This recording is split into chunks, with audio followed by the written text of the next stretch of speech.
You know, I'm eager to see who he fights next. Mr. Wilder, One Real Combat Media Radio, how's it going? Hello? Yeah, can you hear me, Mr. Wilder? Yeah, I hear you, man. Yeah, how's it going now? Congratulations on the win over Matthew Gray last night, but let's keep it real. We don't really want to talk to you about that. We want to talk to you about you and your future. Now, we all know you won the Olympic bronze medal in Beijing, but what a lot of people don't know about you is that you won it over after 3 years of boxing. You'd only been boxing 3 years. You went to the Olympics and won the the bronze medal, sorry. Now, how was the whole Olympic experience for you? Man, the whole Olympic experience was great. You know, I was the first ever to make the Olympics team and medal in a year and a half. You know, I was for a year and a half and made Olympics and even medal on top of that. You know, a lot of guys came to the Olympics empty-handed and left empty-handed, but you know, I left with some, and it was a great experience for me. You know, just to do the things I work hard in the gym to do the things I do, and you know, and to God be the glory for everything for me. Now, how on earth? What is your secret? Like, how are you knocking like everybody out? You've got 26 wins and 26 knockouts. Nobody's gone past 4 rounds with you. Now, is there some form of special kind of training that you do to make you ridiculously strong, or is it just something that you're born with? Like, come on. Well, I'm a natural strong person though. I've always been strong throughout just coming up as a boy. No, it's no kind of secret training I do. Whatever I do, I just work hard at what I do, you know, and the power it's crazy. Sometimes it scares me that, you know, just to see how strong I am when I hit a person, that the impact that would have happened, because there's one or two things going to happen when I hit you. One, you either get wobble and fall, or you're going to get knocked out. It's going to be about a good night. You know, and you know, there's something that I haven't came out. Sometimes when I do the things I do and when I knock people out, I'm like, wow, it's always a surprise for me as well, too. Still to this day, I'm like, wow, how in the world, you know, every guy I'm touching that is falling. A lot of people think, oh, you're going to get up. I know one day I'm going to get to a guy that can withstand my punches. And my argument is the head is not meant to be hit. So, you know, a man can only take so many punches until he falls. Yeah, that's what I'm saying. Like, your right hand, it's like a horse's kick. It's unreal.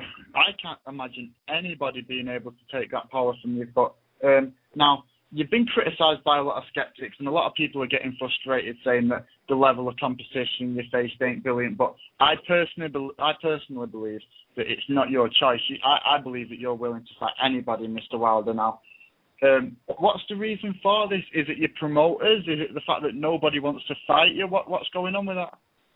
Man, the thing is, when it comes to Deontay Wilder, man, a lot of people is gonna slow walk and crawl to fight me. You know, I'm not one of those type of guys that where people see that, oh, I can beat him, so let me get a fight, let me run and try to fight and beat him. You know, a lot of people are seeing the knockouts and seeing how I'm knocking people out, and you know, who's gonna want to fight a guy that knocks everybody out? No matter what the level of competition is, I'm knocking everyone out. And a lot of great fighters have fought lower competition, but they haven't knocked them out. They're not knocking them out. And what I'm doing, I'm knocking everything out. So we didn't have a lot of great guys that submitted their names in. We didn't have a guy that we went after. And the thing that people don't know, a lot of them turn me down, or they make the contract so that it is not going to make a fight happen. What they want, or they want this, they want that, or they want more money, or there's always something when they come to me. But you know, now I'm disappointed in time. You know, it's definitely about that time, man. There's a lot of things that's going to be done. You know, there's a lot of fights that I want, because you're right. I don't run from nobody. I don't dub nobody. And when at the end, it's not up to me. It's my promotion company, and as well as other fighters as well too. But nobody's not just going to legitimately want to fight me, because they know it's a 50-50 chance that I may lose or win against this guy. Yeah, and now if you could choose your next opponent tomorrow, who would it be? Repeat that again, please. If you could choose your next opponent tomorrow, who would it be? Anybody at the top. I want them all. You know, I'm a type of fighter that I want to please my fans as well too. Or if you're not a fan of mine, just a fan of the sport of boxing. You know, I want to get everybody that fight, but you know, the thing is, especially for me, and as well, I can speak for the other fighters as well too.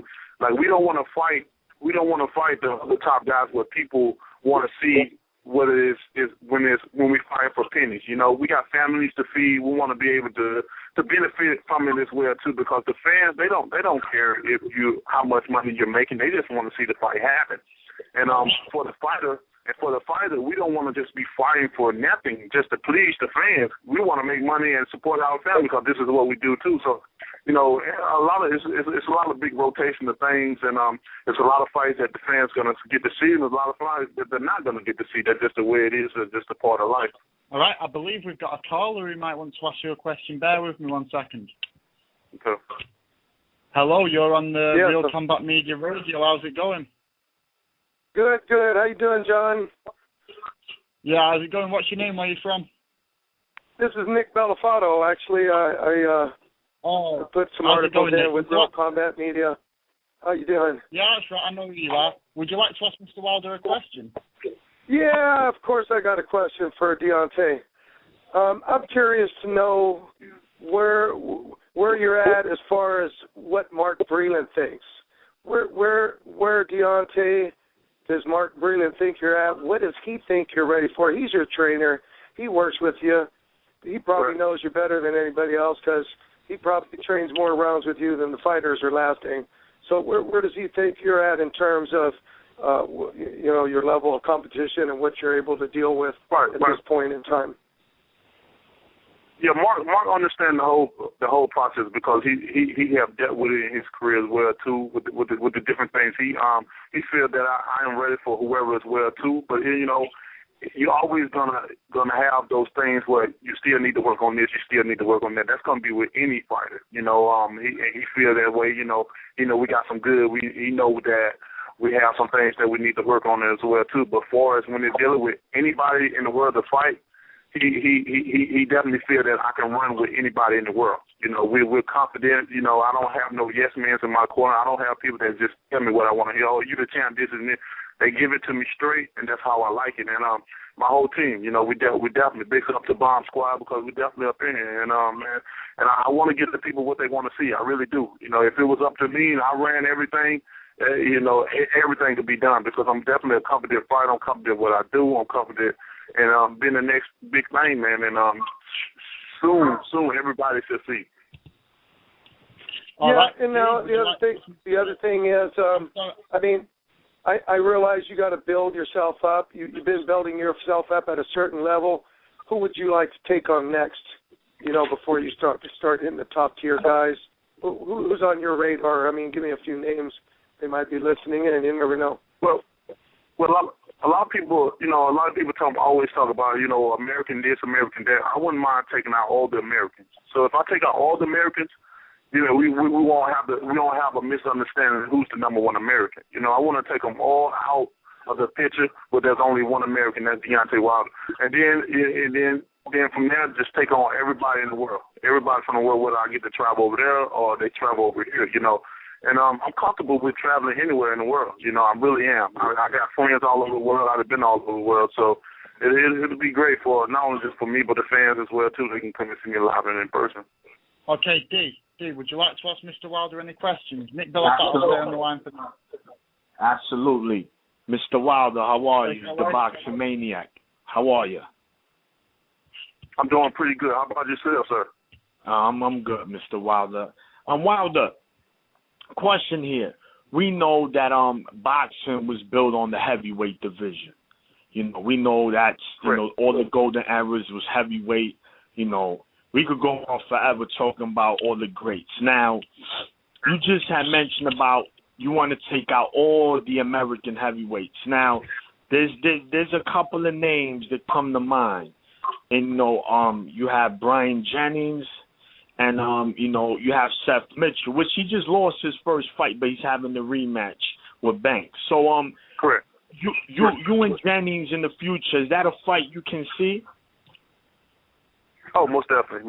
You know, personally, I want Jennings for the simple fact of his promotion company. You know, Jennings haven't really said much to me as far as, you know, him wanting me as far as on a personal level, as far as his promotion company, and I was telling his promotion company that you know you can do all this talk for him, but you're not going to be able to fight in the ring when that boy get in that ring. And whatever you saying to me, I'm going to take it out on him. So it's going to be, and everybody, people that know me when it becomes a personal issue for me, I'm willing to go in there and rip your head off. So that Jennings fight would definitely be a fight, definitely.